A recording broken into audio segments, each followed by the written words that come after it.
Hi there. Thanks for listening to the Sister Circle podcast.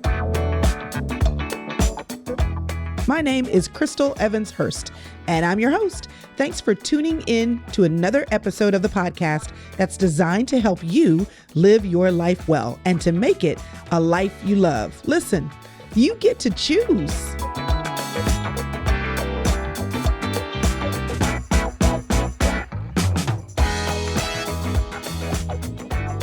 Hey y'all, can you believe that it's been 10 years? That is correct. 10 years I've been at this podcasting business.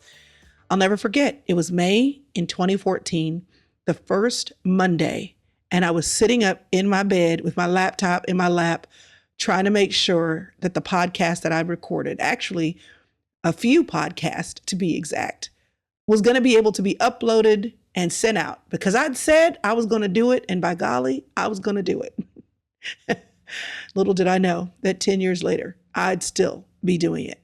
Sometimes recording once a week and releasing, sometimes some seasons recording more than one, a couple of episodes a week. But I've been here sharing content pretty faithfully for 10 years.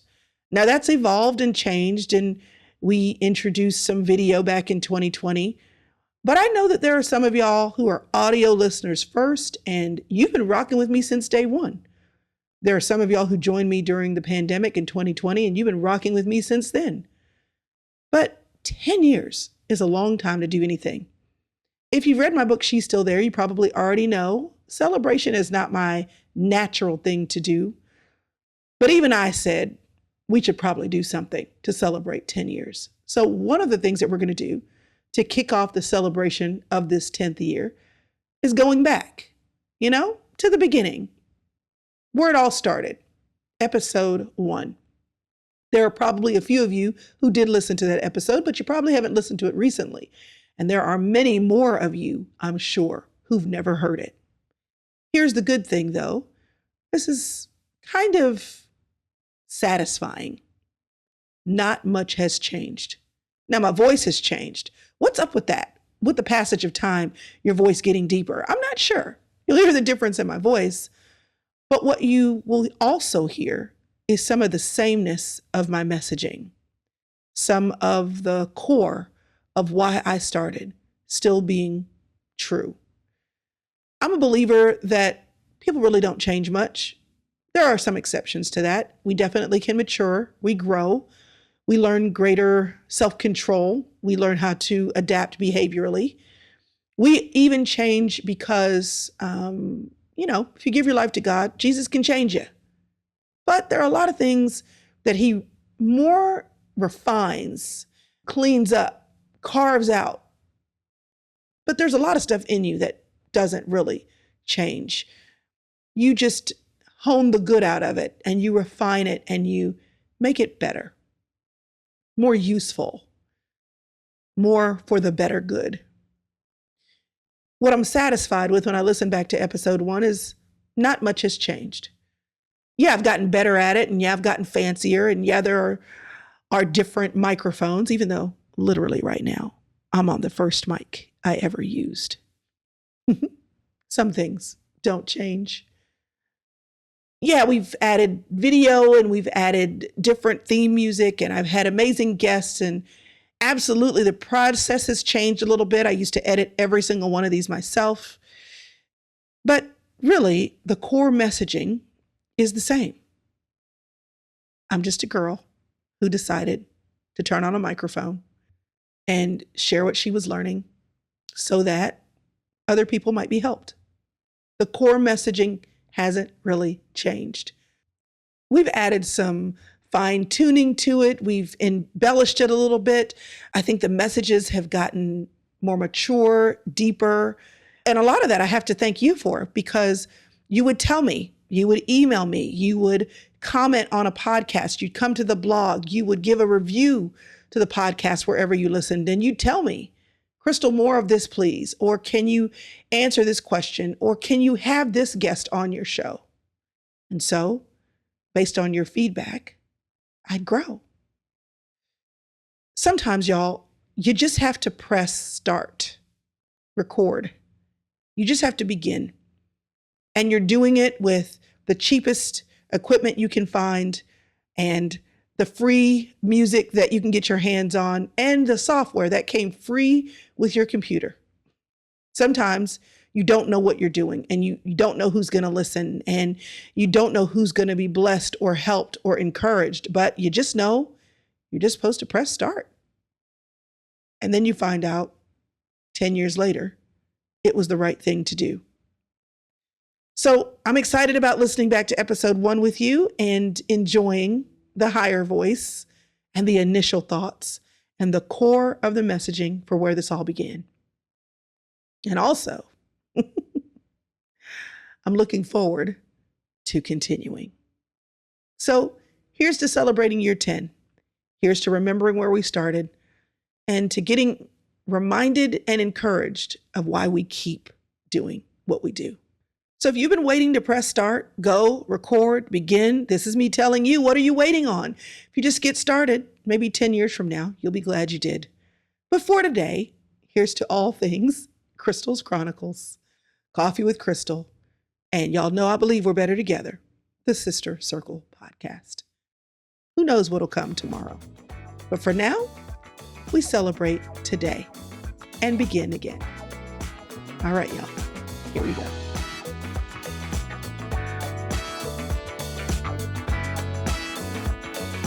I've been doing a lot of thinking and praying about exactly what this podcast is supposed to be about. The bottom line is I have lots to talk to you about, but I thought I'd start out with my first podcast telling you about why I want to do this in the first place. Honestly, kind of a little silly reason. Writing takes longer. First of all, when I write, I have to pour my heart out on paper, and then I've got to read over it most of the time out loud so I can catch any missed commas or misspelling. Then I have to make sure it sounds clever, and then I have to make sure that I don't drag on and on and on, and then I'm rambling, and then I have to make sure I'm short and concise. And bottom line is, it's just easier for me to pick up this microphone, which, by the way, I've borrowed my kids' Rosetta Stone headset. So I'm stealing their stuff so I can do this podcast for you. It's easier for me just to pick up the headset and to talk. Hopefully then you get a chance to know me a little bit better. More than black and white on paper, you can hear a little bit of my personality. And when appropriate, you can laugh with me or laugh at me if that's actually the more appropriate thing to do. Either way, it's fine with me. If you don't already know, I have a blog. You can go straight to my blog at chrystalschronicles.com. And Chrystal is not the average Chrystal, Crystal. It's Chrystal, chrystalschronicles.com. My website overall is crystalevanshurst.com, and there you can learn a little bit about me and my current life and what I'm doing. But I started blogging in 2005. I am kind of a geek, and so I got my computer out and just started typing. And I was doing that because journaling is wonderfully free. It's free therapy. So whether you're journaling with paper and pen, whether you're opening up a laptop or sitting down at your computer, you get to pour your heart and soul and mind on paper and then look at it objectively. Because you know that's a lot of what therapy is that you kind of throw up and you say what you have to say, and then somebody sits across from you and helps you to analyze your life and what you're saying. And journaling is free. Did my notification just go off in the middle of this call? Okay, I'm not starting over, so let me just keep going. I started blogging in 2005. The last of my 5 children was born in 2008. And the bottom line is I couldn't stay awake long enough to blog. I would fall asleep at the computer, and I kind of just stopped. And then in 2007, I had this major meltdown with my computer and lost pictures, and I was so discouraged, blah, blah, blah. So here recently, I've started blogging again for lots of reasons. One, I missed it. And 2, it was just time. It was time for me to start writing again. And so I'm glad to be doing that, but I'm also glad to be sharing with you this way. And why do I blog or want to share with you in this way? Well, the tagline of my blog is living my life, finding my way, sharing the journey. And that's what this podcast is going to be about. More of that, more of me living my life and telling you, hey, this is what's working. This is what's not, keeping it real, being authentic. Because I don't know about you, but I've read a million books. I don't know about you, but I've, been to church a million times. I've encouraged myself a million different ways, listening to the radio, watching TV, listening to other podcasts. And I have lots of information, But a lot of times what I'm missing, what I'm desperately searching for, okay, now my watch is beeping. You guys just know I'm at home. This is my first podcast, and I'll work out the kinks on a later date. What I'm always searching for is authenticity. Like, don't tell me how it should be. Tell me how it is. Tell me how you're aiming for what should be. Tell me how the struggle is real for you, or what you actually did to work through a certain thing. And that's kind of what, because I love to hear other people keep it real with me. That's what I'm wanting to give you, where I can, where my life is a place where I can honestly and openly share those things with you. So just know that's where I'm going. And I want you to share with me. There are comments open on my blog, and I'd love to hear from you. Let's keep the conversation going. I've been a lot of different places. I've been in a lot of different situations, many good, many bad. I've been a teen mom. I've been a single parent. I've been a near six-figure income making working woman. I have been and still am a homeschool mom. I have been and still am a struggling food addict. I've cloth diapered when I was in my super earthy, hug the tree stage. And here recently, I have been a high proponent of paper plates. I've been an author, I am a speaker, and of course, I am a blogger. I'm living my life, and I want to share that with you. Here recently, I walked in the back door, and I looked at my table. I have a table that sits in my living room, and I realized that my boys had done something fantastic. Every Christmas, I give my younger boys, as I said, I have 5 children. They're 22 to 5. I've got college and kindergarten happening at the same time. The boys are the bottom 3. And every Christmas, I buy them a puzzle. You can go to Target or Walmart and find cheap puzzles. They can be under $4. And I put it under the tree because it gives them a cheap box. You know how you try to fill in the tree at Christmas time with just cheap stuff, so you want them to feel like they had a lot, but you got to make it cheap. And so we've done the 24-piece puzzles, the Spider-Man and the Superman and the cartoon character things. And we've done the 48-piece puzzles. And this year I said, you know what? I'm going to ratchet it up a notch. I'm giving those boys a 500-piece puzzle. And let me tell you the truth. I am a little type A. It can be a little OCD. I'm kind of just coming to terms with that and claiming that as my own identity. But I just had high hopes for this 500-piece puzzle. I thought this is going to be a project we can work on as a family. During the winter months, I figured we'd put it on the coffee table in front of the fire, and we'd spend hours talking and laughing and playing with each other as we worked on this family project. And that is absolutely positively not what has occurred. I put the puzzle on a table in our living room, and what has actually occurred is I tell them when I don't want them to play video games, go work on that puzzle. You've got 15 minutes to work on that puzzle. And so 5 months later, past Christmas, almost 5 months, 4 months past Christmas, they're just now finishing it with no help from mom. I can't even say that I helped them that much at all. I did tell them that you start with the borders. I did start them off there. So anyway, they've finished the puzzle almost, because y'all, there are 2 pieces missing. Now, I already just told you I'm a little type A, I'm a little OCD, so I'm like, oh, Lord have mercy. The puzzle, this beautiful 500-piece puzzle, has 2 pieces missing. So I spent a few minutes looking around here and there just to see if I could, by some stroke of luck, find the puzzle pieces, and no good. No puzzle pieces to be found. That sucks.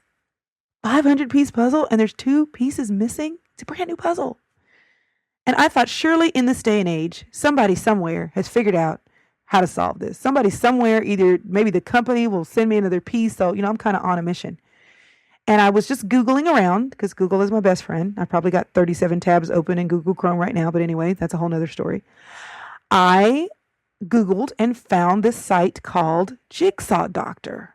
Now, I haven't tried it yet. I'm going to. I'm going to finish this podcast and then get online, like I don't need any sleep, and try to figure this thing out. And this is what it says on the site. Have you lost a piece from your favorite customized or collectible jigsaw puzzle? Relax. The Jigsaw Doctor can create replacements for missing cardboard and wooden jigsaw puzzle pieces.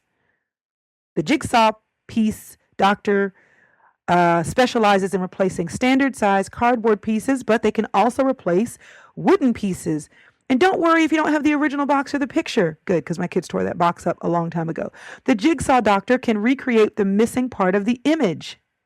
Y'all, I cannot wait to find out if we can get those 2 pieces fixed. And as I was looking at that puzzle, looking at that website, and thinking about this whole thing, I thought, you know what? This is life right here. You work so hard to find all the pieces. You're trying to find all the pieces. I'm trying to find all the pieces. The pieces of me, who I am, the pieces of me as a mom, the pieces of me as a working person, the pieces of me as an author, the pieces of me as somebody who's supposed to be cleaning my toilets and that has not happened in a while, the pieces of me that is supposed to look beautiful when I step out the door, the pieces of me that's supposed to be rising to new heights and doing new things and continuing to grow, all of that stuff. And I'm trying to put it together. And sometimes you think you've got it all together and you look up and you're missing pieces. Am I right? Surely I'm not the only person that this happens to. You think I'm doing my part. I'm doing the edges. I've taken care of the main stuff. I think I've got my faith situated and I'm starting from there and working my way in with my family and friends and then work and all these different things. And then you look up and you go, why can I not find this piece to my puzzle? Well, here's the deal. I'm not the only person that's talking and listening, I guess, to myself right now, who's human, which means I'm flawed, and therefore there are holes.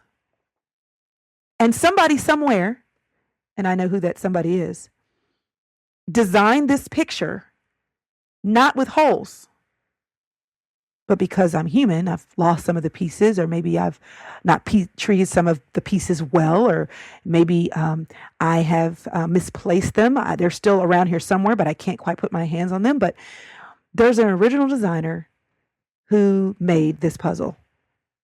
And my family will tell you I am indeed a puzzle. I make things way more complicated than they have to be.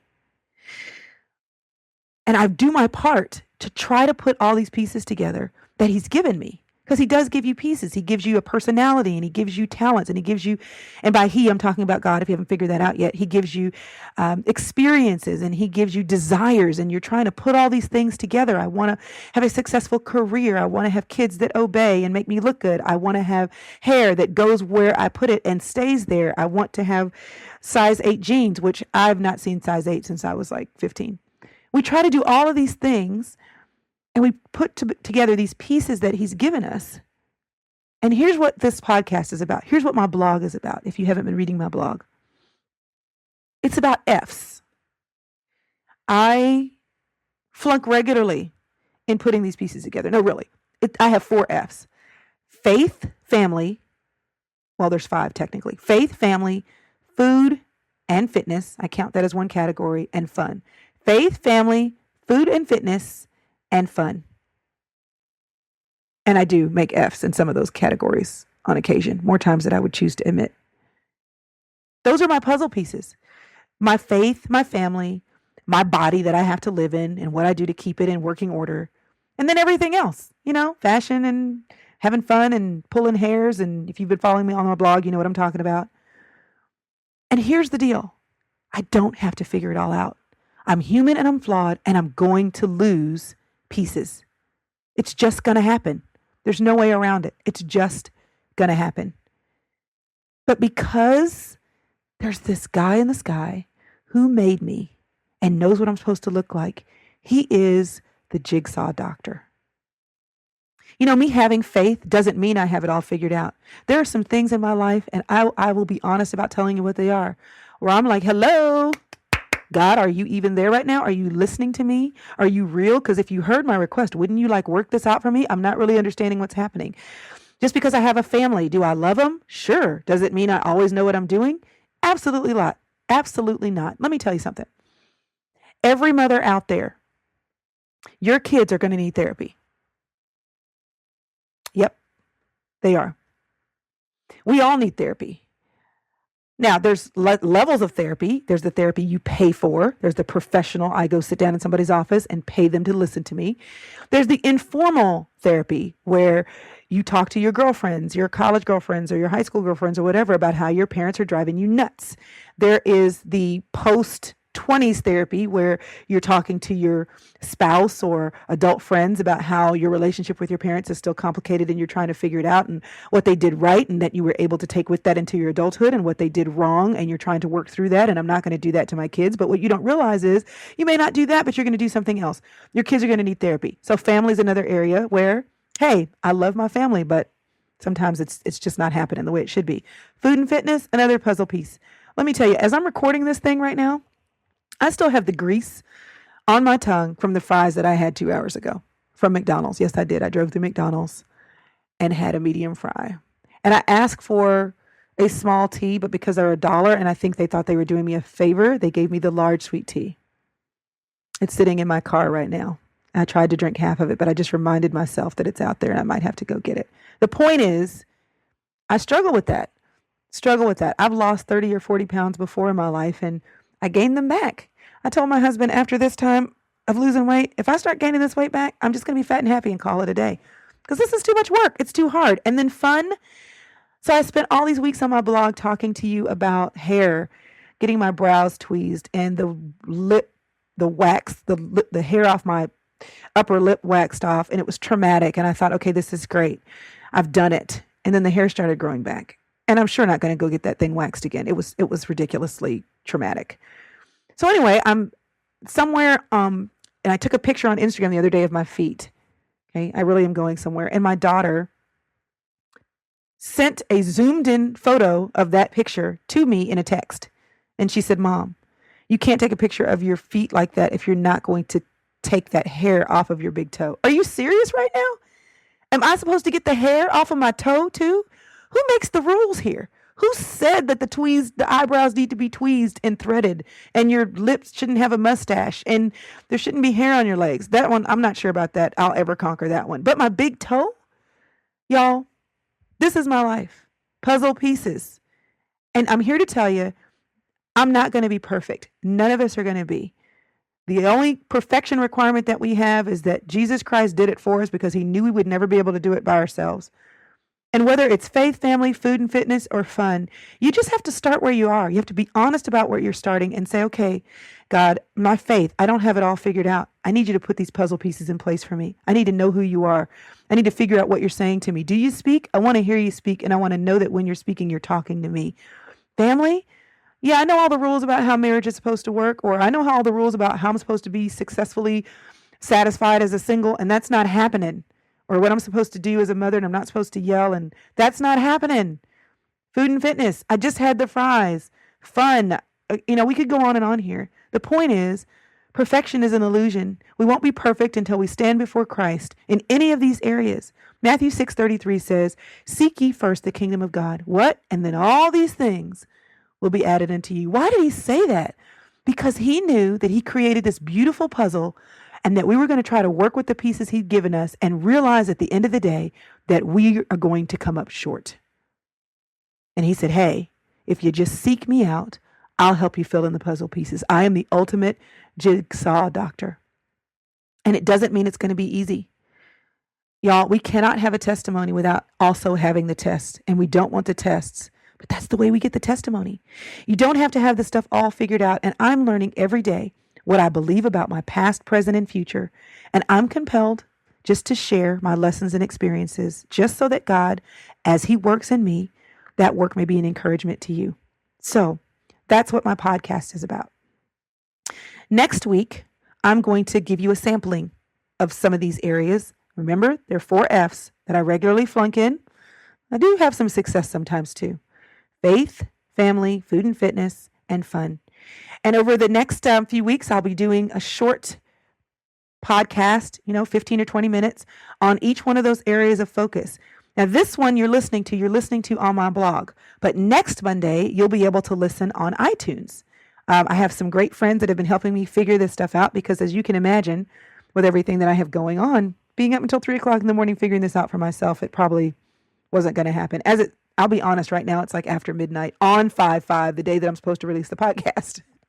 So, it's not perfect over here. But next week, it'll be on iTunes. I'm so excited about that. More details will be available this week. So be sure and subscribe to the blog so that you don't miss anything. How do you do that? You go to crystalschronicles.com, and in the right side of the blog, there's a little subscribe box. Right underneath that, too, if you keep scrolling down, there's a little freebie. If you click on that freebie, it's a black board with some words on it. You can not only subscribe to the blog, but you can get that freebie as well. Between now and then, visit my blog. Get to know more about me and the life that I'm living. I'm going to share a couple more recipes this week and got some other fun things to share with you there. Get to know me with my writing, and then join me again for my podcast. My goal is to do this every Monday.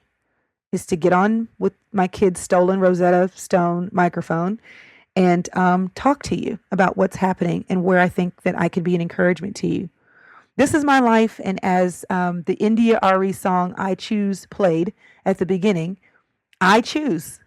I'm doing my best, y'all, to choose to be the best that I can be.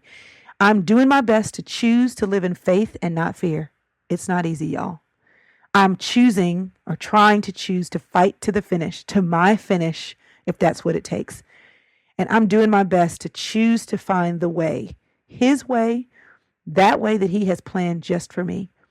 Y'all, my life verse is Jeremiah 29:11. For I know the plans that I have for you. And those plans are not just for me. They're for you. He has plans for you too. I'll leave you with this thought. When I was around 12 years old, I came crying into my parents' room, crying, boo-hooing. And I'm one of those that doesn't like to cry. But then when I do cry, it's not pretty. You know how Oprah has the ugly cry? It's worse. And I went in and just cried. Daddy, Daddy. Oh my God, Daddy. And he was like, what? I said, I don't know who I am. I don't know who I am. And he said, what did you say? And I should have just stopped right then and there. I should have seen the writing on the wall. I don't know who I am. And he just busted out laughing at me, y'all. Just straight up, doubled over, hitting his knee. He just busted out laughing at me. And my mom was in the corner going, Tony, I don't think we should be laughing. I think this is serious. And I'm crying. And he said, what do you mean? What do you mean? You don't know who you are? I was like, I don't know who I am. I don't know how else to say that. I don't know who I am. And then he just doubles over again and he's laughing. And my mom was like, Chrystal, what are you saying? It's just, you're Chrystal. And I was like, yes, but who is Chrystal? And, I don't know if that's funny to you or if you're sitting here going, that's terrible. From day one, you needed counseling. Why didn't your parents see that? But here's the thing. None of us really knows who we are. We know a lot about us. We know a lot about where we come from, what we've been through. But the reality is the whole journey of our lives, everything that we're doing is this journey of learning who we are. And it's not until we've lived long enough and gathered enough pieces and made enough mistakes and had enough successes. And it's not until we've connected ultimately with the person who made us and he shows us who we are to the core of our very being that we can figure that out. At the core of your design is who he created you to be, but he did not create you to figure that out completely without him. So if you don't hear me say anything else this whole podcast, seriously, you don't hear me say anything else, remember this. There is a God who created you. He knit you together in your mother's womb. He knows everything that is inside of your soul, what he placed there, what you placed there, what your parents placed there, what experiences placed there, and he has a plan. But you won't figure that out unless you are attaching yourself at the hip to him. How do you do that? We'll talk about that more on the next podcast when we talk about faith. Because you never know where life is going to take you, and you can't change where you've been. But today, y'all, you have the opportunity to choose. See you next time.